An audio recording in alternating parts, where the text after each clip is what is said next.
Dewan Persusuan Nasional mengungkapkan nasib malang para peternak sapi perah rakyat yang mana para peternak itu terpaksa membuang susu segar yang dihasilkan karena tidak diserap atau dibeli oleh industri pengolah susu. Tercatat ada lebih dari 200 ton susu segar per hari yang terpaksa harus dibuang. Ketua Dewan Persusuan Nasional Teguh Budiana menilai industri pengolah susu atau IPS yang tidak bersedia menyerap susu segar yang dihasilkan para peternak adalah sebagai suatu tindakan yang sangat tidak manusiawi dan merupakan pengingkaran kepada komitmen yang pernah disampaikan oleh IPS untuk menyerap dan membeli susu segar yang diproduksi oleh peternak sapi perah rakyat.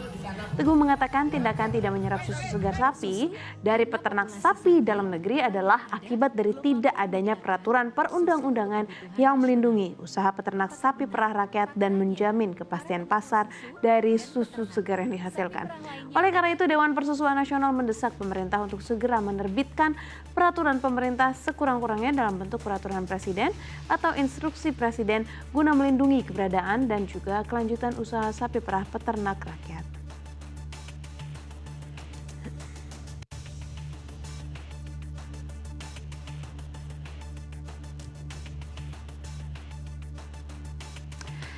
Sedih banget ya Mas Ai, Mbak Eme, kalau kita lihat dari videonya ketika susu-susu tersebut dibuang, dijadikan buat mandi, bahan demo, yang di otak aku tuh apa? Masih banyak loh orang-orang di luar sana yang di kota-kota kecil itu butuh susu untuk bisa tumbuh. Sedangkan ini susu-susu segar tersebut harus dibuang. Tapi saya masih punya satu informasi lagi yang mau saya sampaikan juga kepada pemirsa.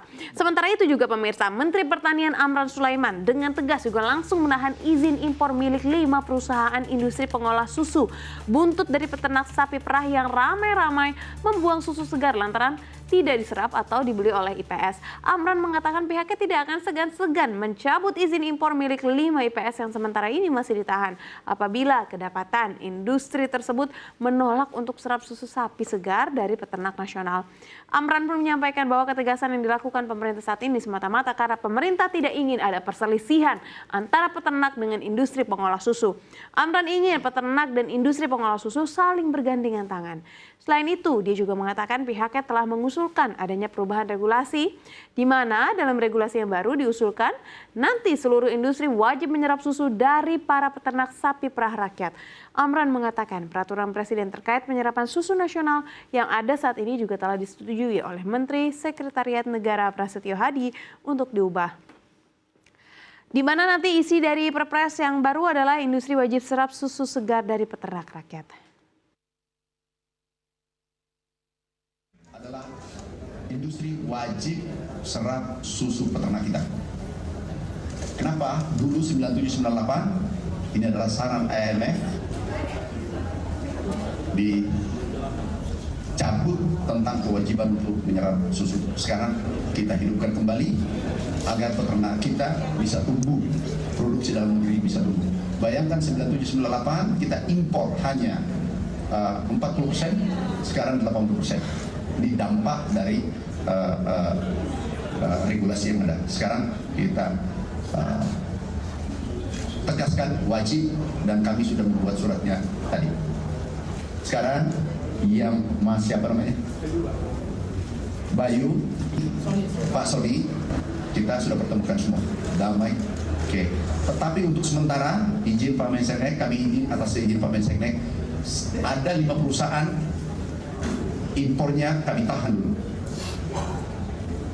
Setelah kami kunjungan hari Kamis, ketemu semua sudah damai di bawah, bergerak seluruh Indonesia, kami lepas kembali. Tetapi seluruh industri yang baik hari ini izinnya bisa diambil kembali, dikeluarin hari ini. Tetapi ada 5 perusahaan itu kami tahan izin. Menteri Koperasi Budi Aris Setiadi mengungkapkan kondisi pasar susu Indonesia saat ini masih bergantung pada impor. Budi menyebutkan sebanyak 80% kebutuhan susu nasional dipenuhi oleh impor, sementara 20% sisanya diproduksi dalam negeri. Budi mengatakan dari 20% susu lokal itu 71% atau sekitar 400.000 ton diproduksi oleh koperasi susu yang tersebar di 59 koperasi dari berbagai daerah seperti Lembang, Pangalengan, Pasuruan hingga Malang. Budi juga mengatakan ketergantungan perlindungan pada susu impor menjadi pekerjaan rumah besar bagi pemerintah. Karenanya dia menilai koperasi susu perlu diperkuat sebagai bagian dari upaya swasembada pangan terutama di sektor susu. Di sisi lain, Menko Budi juga menyoroti rendahnya konsumsi susu nasional. Berdasarkan data yang dihimpunnya, konsumsi susu nasional hanya mencapai 4,4 juta ton per tahunnya. Jika angka tersebut dibagi dengan jumlah penduduk Indonesia mencapai 280 juta jiwa ini, maka konsumsi susu hanya sekitar 15 liter per kapita per tahun. Budi menekankan pentingnya peningkatan konsumsi susu sebagai upaya peningkatan kualitas SDM.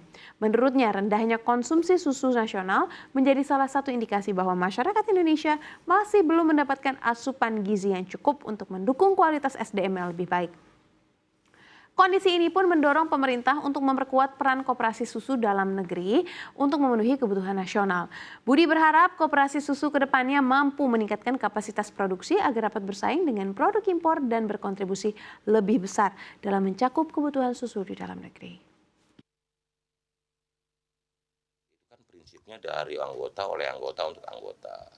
Kalau koperasi simpan pinjam itu berbasis pengumpulan dananya dari anggota, yang minjem juga anggota, nggak perlu OJK. Nggak perlu dong, misalnya kamu koperasi media 300 orang, uangnya dari teman-teman media, dipinjeminnya juga untuk teman-teman. Kan dari anggota untuk anggota oleh anggota, nggak perlu pengawas OJK, kan yang ngawasin internal. Tapi kalau dia dapat dana pihak ketiga dari masyarakat, terus dia menyalurkan ke non-anggota koperasi itu, nah itu mesti harus urusan dengan otoritas jasa keuangan. 2025 berarti. Nah, enggak, nanti kita lihat ininya. Kan semua teman-teman punya anggota koperasi kan. Kalau simpan pinjam, kalau dari uangnya dari teman-teman terus dikumpulin terus dikasih pinjamnya juga buat anggota, kan nggak perlu diawasi sama pihak lain. Yang ngawasin ya internal dong. Misal koperasi Transmedia gitu kan, simpan pinjam atau koperasi apa gitu. Kan uangnya dari karyawan.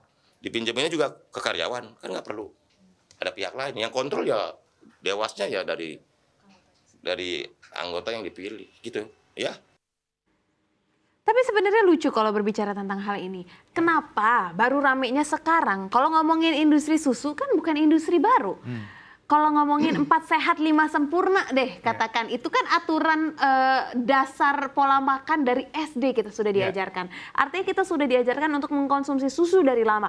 Tapi kenapa kita baru akhirnya ramai sekarang, ternyata konsumsi dalam negeri rendah, kita masih didominasi oleh impor. Apa sih sebenarnya yang menjadi kendala besar dari kasus ini, Mas Ai, yang kalau Mas Ai cermati? Ya, kalau dari alasannya industri pengolahan susu kan ada 3 hal yang membuat kenapa susu-susu lokal ini nggak terserap semuanya gitu ya. Yang pertama itu kan permasalahan daya beli katanya.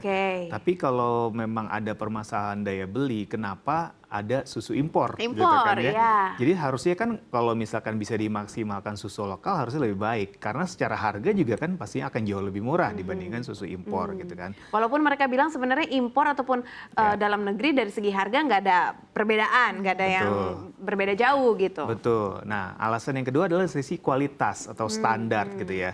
Kalau memang kualitas atau standar susu-susu lokal ini belum baik gitu ya, sebenarnya kan peternak-peternak susu ini kan udah dari sejak lama gitu ya. Kenapa nggak dibina gitu ya? Kenapa nggak dikasih kayak pelatihan atau misalkan penyuluhan atau insentif dari pemerintah gitu ya, untuk mengembangkan produknya supaya kualitasnya memenuhi standar gitu kan. Dan ini seperti Safinas bilang, ini kan bukan industri baru gitu, sudah sejak dulu gitu. Jadi memang banyak kejanggalan-kejanggalan gitu ya. Di sisi lain ironisnya gitu ya, tingkat minum susu masyarakat Indonesia itu masih rendah gitu kan.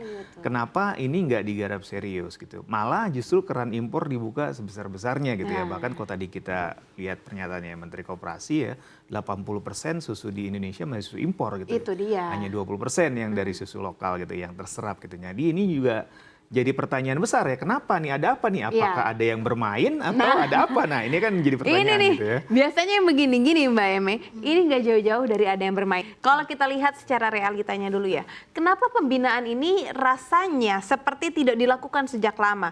Apakah karena lahan kita terbatas? Saya nggak tahu nih ketersediaan lahan kita untuk berternak itu cukup atau tidak. Karena kalau tadi yang disebutkan hanya Pangalengan, Subang, Malang. Lahan-lahan yang sebenarnya di situ-situ aja, nggak terdengar lahan sampai ke Kalimantan, ke Nusa Tenggara Timur, kita nggak dengar lahan-lahan ada di sana.